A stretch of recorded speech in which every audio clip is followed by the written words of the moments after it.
देखिए आज हम क्या करेंगे, रिवर्स पावर रिले के बारे में समझेंगे। आप सबसे पहले ये समझ लीजिए कि रिवर्स पावर रिले लगाई कहाँ जाती है। रिवर्स पावर वहाँ लगाई जाती है यहाँ पे दो इनकमर आ रहा हूँ। देखिए ये हमारा पहला जनरेटर है, यहाँ पे दो जनरेटर हैं।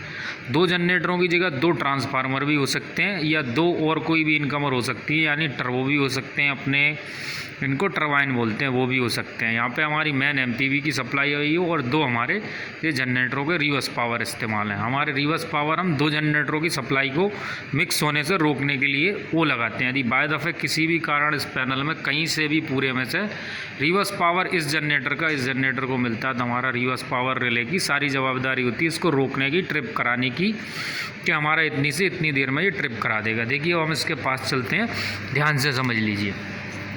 देखिए ये क्या LNT की रिवर्स पावर रिले सामने ऊपर दिख रहा होगा।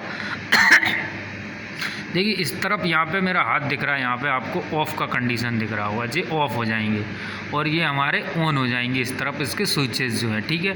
अब ये देखिए क्या दे रहा है यहाँ पे 1 सेकंड के अंदर ये ट्रिप करा देगा। यहाँ पे हमने पहला वाला ऑन कर दिया, इस तरफ देखिए, वो सॉरी ऑफ़ है। दूसरा वाला हमारा इसमें देखिए कहाँ पे ऑन कर रखा हमने, 0.4 मिली सेकंड पे ये ट्रिप करा देगा 0.4 मिली सेकंड में, ठीक है। ऐसा ही नीचे वाला 1 मिली सेकंड में, ठीक है। अब कुछ भी होगा यहाँ पे पावर ऑन होगा, यहाँ पे ट्रिपिंग होगी और ये हमारा रीसेट का बटन है ज़रूरत पड़े तो। अब इसका काम आपको समझ में आ गया है कि हमारे ये दोनों जनरेटर के पावरों को रोकने का काम करेगी मिक्स होने से। अब इसके अंदर का फंक्शन समझते हैं हम। ये बड़े बड़े जो पैनल होते हैं जहाँ पे भी DG वगैरह आपके दो होंगे वहीं पर ये इस्तेमाल होगी, अच्छी तरीके से समझ लीजिए। अब हम इसके अंदर का सिस्टम समझते हैं। देखिए अंदर इसमें कुछ भी नहीं होता, सिर्फ इसमें 3 फेज़ और सिंगल फेज़ अलग अलग सप्लाई दी जाती है। ये रिवर्स पावर रिले क्या करती है, यहाँ पे सामने आपको कॉन्टेक्टर दिख रहे होंगे, जो इंटरलॉकिंग के कॉन्टेक्टरों को देके यहाँ पे ऊपर जो बस चैम्बर लगा होगा या आपके यहाँ कॉन्टेक्टर या ब्रेकर लगा होगा, ये उसको कमांड देगी कि मेरी सप्लाई बिल्कुल सही आ रही जनरेटर से, मैं मिक्सिंग नहीं हुई हूँ, मुझे आगे सप्लाई देना है, तो ये दे देगी। अब देखिए यहाँ पे आपको साफ साफ इसमें डायग्राम दिख रहा होगा, थोड़ा सा इस डायग्राम के बारे में समझ लेते हैं। देखिए ये पूरा डायग्राम इसका रिवर्स पावर रिले का, ये इसके क्या है कट ऑफ सिस्टम दिखा रहे होंगे। ये हमारा कॉमन है, ये NO है, ये NC, ये हमारा यहाँ से कॉमन आया 7 नंबर में, 8 नंबर हमारा NC हो गया और ये हमारा NO हो गया। ऐसे ही ऊपर आपको दिख रहा होगा, इसी के थ्रू यानी इसी से सप्लाई आएगी जब जी ऊपर कमांड देगा कि आपको हमारा ब्रेकर ऑन करना पूरा सर्किट, ठीक है।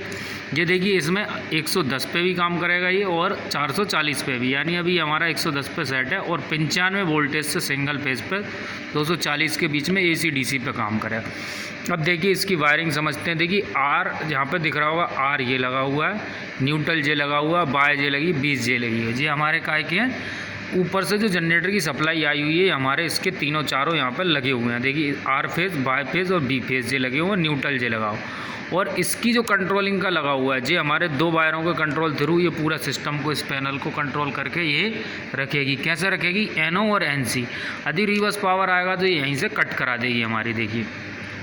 और ऊपर इसकी कंट्रोलिंग के लिए ये सिंगल फेज़ दिया हुआ है इसको सेपरेट कि ये ऑन रहे। यदि बाई चांस जनरेटर भी हमारा ट्रिप करता है, ये हमारी जनरेटर से सप्लाई आई है और ये हमारी UPS से इस पैनल को कंट्रोल करने के लिए आई है, इसको अलग से मिलेगी और ये इसका अर्थिंग है।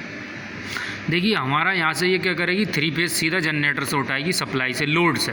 आपको समझ में आ रहा है, ये लोड को सेंस करके फिर ये लोड पे ब्रेकर टच करने देगी। यहाँ पे देखिए control up, control cut, control दिख रहा है, ये कंट्रोल के जो रेक्टिफायर हमारा ये बीच में ब्रेकर दिख रहा है, ये इसको रोकेगी, ऑन या ऑफ करेगी, ठीक है।